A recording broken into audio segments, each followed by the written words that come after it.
If you've been waking up 2, 3, even 4 times a night to use the bathroom, and somebody told you the fix is just to stop drinking water before bed, I want you to hear this. That advice isn't wrong, but on its own, it barely works. And there's a reason why. Because for most people your age, the problem was never really your bladder. It's your legs. Now stay with me, because this is the part almost nobody explains. All day long, while you're up, moving around, sitting in your chair, fluid slowly collects down in your lower legs and ankles.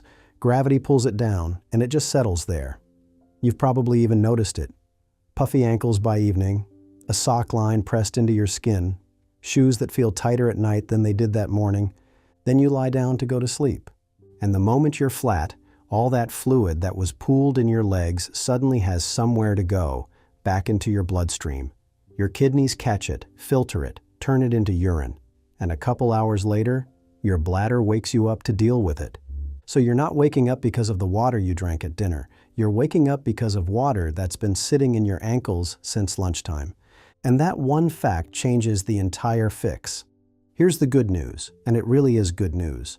Once you understand what's actually causing this, the solution gets a whole lot simpler and a whole lot more effective than just going to bed thirsty and hoping for the best. In fact, and this surprised even me when I first came across it, there's solid research where a handful of simple daytime changes beat the leading prescription drug for this. Beat it, head to head, no prescription, no side effects, no cost. So that's what I want to walk you through today. First, I'll show you exactly what's happening in your body at night, quickly, because once it clicks, everything else falls into place. Then I'll give you the specific changes that actually move the needle, including one that most people have never heard of. And all of it is something you can start tonight, right where you're sitting. And look, I want to be straight with you about one thing first. Getting up once in a while at night is normal, especially as we get older. This isn't about chasing some perfect unbroken 8 hours. But if you're up multiple times, every single night, and you're dragging through the next day because of it, that is not something you simply have to accept as part of aging. That's something you can actually change, because this isn't only about sleep, though better sleep on its own would be worth it. It's about your energy the next day, your steadiness walking to the bathroom in the dark, whether your nights are working for you or quietly working against you. So let's start with what's really going on while you sleep, and why your legs are holding the answer. So here's what's actually happening, step by step. Once you see it, you'll never look at this the same way again. Start with your legs during the day. Your veins have to push blood and fluid uphill, against gravity, all the way from your feet back up to your heart. When you were younger, the valves and muscles in your legs did that easily. But over the years, that system gets a little less efficient. The fluid doesn't get pushed back up as briskly as it used to. So some of it lingers, it pools low, in the ankles, the feet, the lower legs. That's why your legs feel heavy by evening, why your ankles puff up. It's fluid that just didn't quite make the trip back. Now you lie down, and this is the part your body does that nobody warns you about. Flat on the bed, gravity isn't pulling that fluid down into your legs anymore, so it drains back into your circulation all at once over the first few hours of sleep. Your blood volume actually rises overnight, and your kidneys respond the only way they know how. They make urine, a lot of it. But there's a second piece, and this is the one that really explains why this hits people your age so much harder. When you were younger, you had a built-in night break.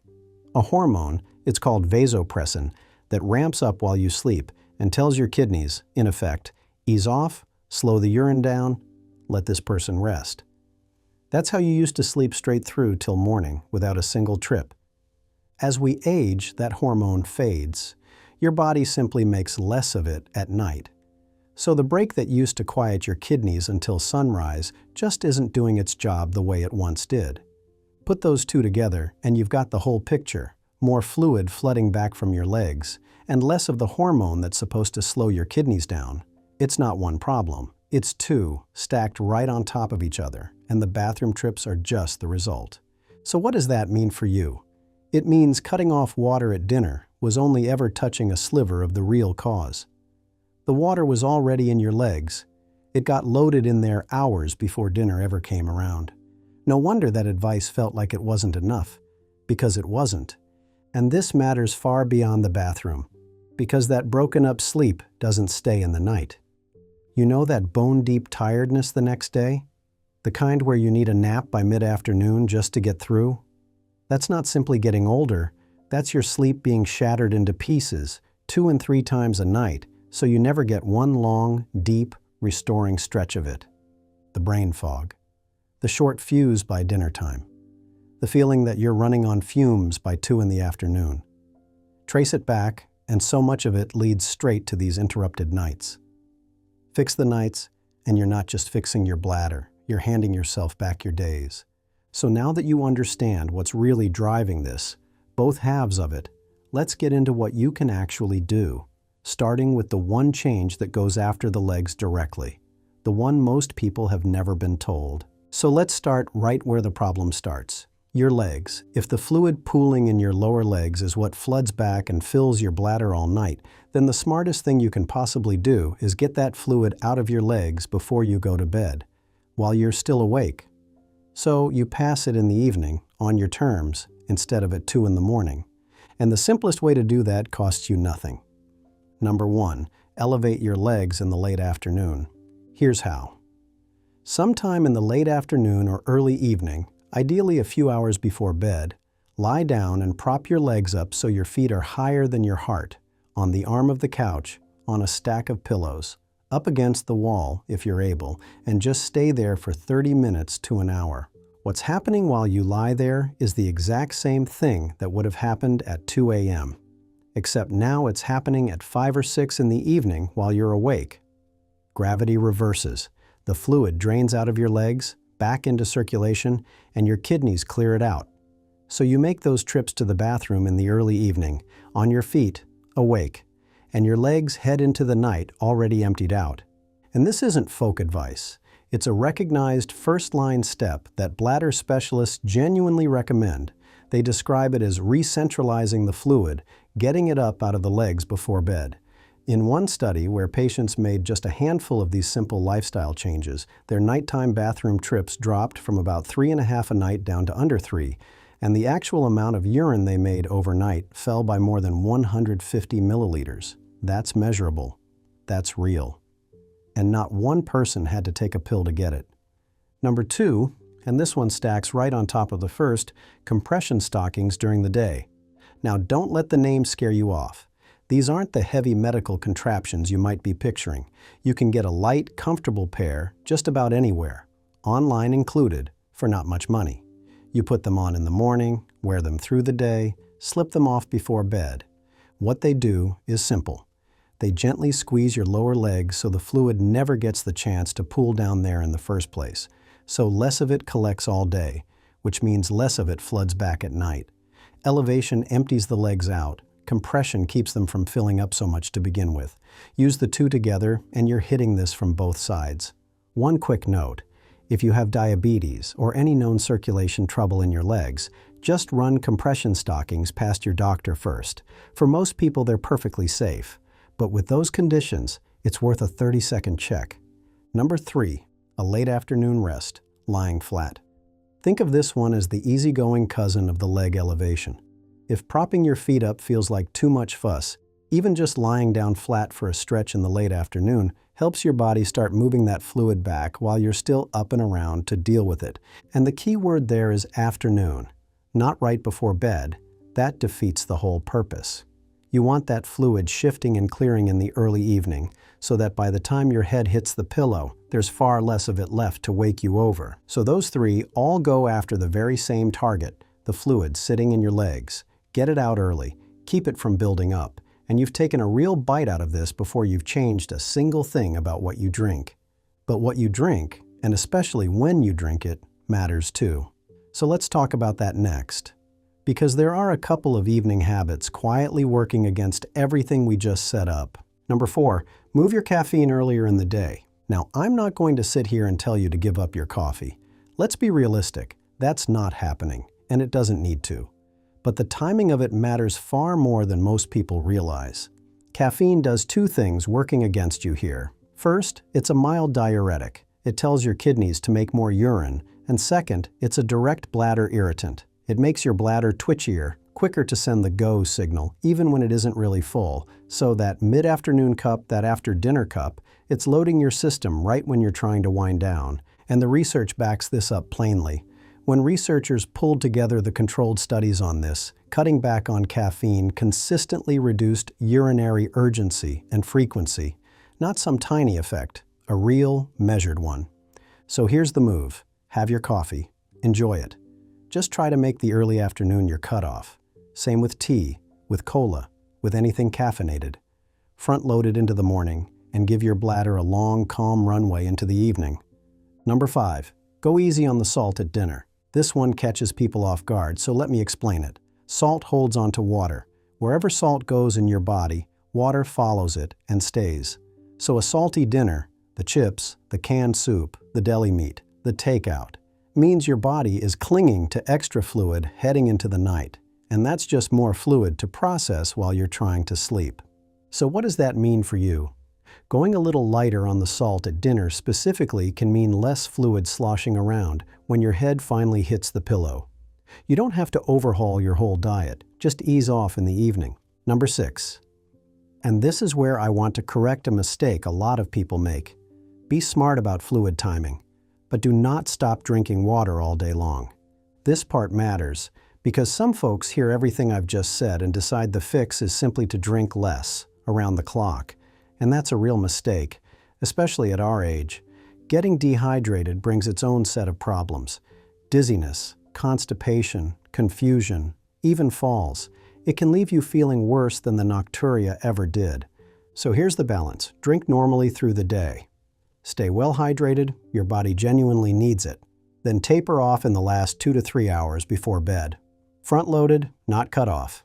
Hydrated days, quiet nights. That's the whole target. Now I want to slow down for a second, because there's something underneath all of this that's bigger than just a good night's sleep. Think about what actually happens when you wake at 2 in the morning needing the bathroom. You're groggy, it's dark, you're not fully steady on your feet yet. And you're moving quick, half asleep, trying to get there in time. Now do that 2-3 times a night, every single night. And you are rolling the dice, over and over, in the worst possible conditions. And this is where it stops being about sleep and becomes about something you can't get back. Because the research here is sobering. People dealing with nighttime urination carry nearly twice the risk of a hip fracture. Twice. I think about a woman who wrote to me once. Her mother was 81, sharp as a tack, living on her own, doing just fine. Until one night she got up to use the bathroom, the same trip she'd made 1,000 times, and in the dark, half asleep, she went down. Broke her hip, and she never went back to living on her own again. Not because her mind failed her, because of one bad step in the dark on a trip she didn't even need to be making that often. That's the part I really need you to hear. So much of what we're talking about today isn't about the inconvenience of getting up. It's about staying on your own 2 feet, staying in your own home, keeping the independence you've spent your whole life earning. And here's the genuinely good part. The very same changes that give you back your sleep are the ones that keep you out of that dark hallway at 2 a.m. in the first place. You fix the nights, and you're not just sleeping better, you're protecting the whole life you've built. So let's bring it home with the last couple of changes and the one fact that ties this whole thing together. Number 7, double void right before bed. This one's almost embarrassingly simple. Right before you climb into bed, use the bathroom. Then, instead of walking straight off, wait a moment, relax, and go again. A lot of us, especially as we get older, don't fully empty the bladder in one pass. A little gets left behind. And that leftover bit is sometimes all it takes to wake you an hour or 2 later. So you give it a second go, empty, pause, empty again. It costs you 30 extra seconds.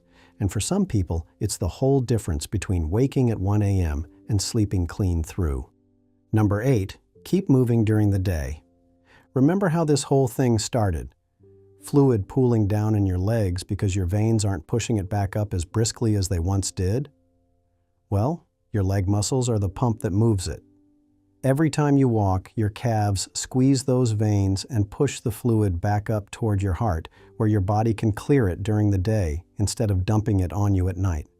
So someone who sits still all day collects more fluid in their legs by evening. Someone who gets up, walks a little, moves around, clears it as they go, and you don't need a workout for this. Just don't spend the whole day in the chair. A few short walks, a little puttering around the house. It keeps the pump running. So let's pull this whole thing together, because I promised you one fact at the very start, and here it is. When researchers took a program of these exact kinds of changes, the leg management, the fluid timing, the behavioral pieces, and put it up against the leading prescription drug for nighttime urination, head-to-head, in a real study of men right around your age, the simple changes won. They cut nighttime trips by almost a full 1.5 per night. The drug? Barely over half of one. Let that sink in for a second. The free stuff, the leg elevation, the timing, the habits, outperformed the pill by more than 2 to 1. No prescription, no side effects, no cost. Just understanding the real cause and working with your body instead of against it. And remember, when you win this back, you're not only winning back your nights, you're winning back the day that follows, the energy, the clearer head, the steadier mornings, the afternoon where you don't slam into a wall at 2 o'clock. It all traces back to whether your sleep is whole or shattered. Fix that one thing and the rest start to come back with it. So here's where to actually start. You don't do all 8 of these tonight. Pick 2. Maybe you prop your legs up after dinner and you move your last coffee back to lunchtime. That's it. That's a real beginning. Do that for a week or 2, watch what changes, then add another piece. Small, steady, stacked. That's how this works. And one honest word before I let you go. If you've made these changes and you're still up several times a night, or if this came on suddenly, or you're noticing other things alongside it like real swelling, unusual thirst, or trouble with the stream itself, go see your doctor. Nighttime urination can sometimes point back to the prostate, to blood sugar, to the heart, to a sleep problem worth checking. Most of the time, it's exactly what we talked about today, but it's worth ruling the rest out, and a simple visit can do that. For so many of you, though, this comes down to a handful of small changes you can begin the moment you stand up from that chair. So tonight, prop those legs up, move the coffee earlier, go a little easier on the salt at dinner, and when you lie down knowing you actually went after the cause this time. Not just went to bed thirsty and hoped. You deserve a full night's sleep. You deserve to wake up rested and steady and ready for your day. And you deserve to keep walking through your own life, in your own home, on your own 2 feet, for a very long time to come. Start with one change tonight. Your bladder, and honestly, the rest of you, will thank you for it. If this helped, go ahead and subscribe, and I'll keep bringing you straight answers like this one. Take good care of yourself. I'll see you in the next one.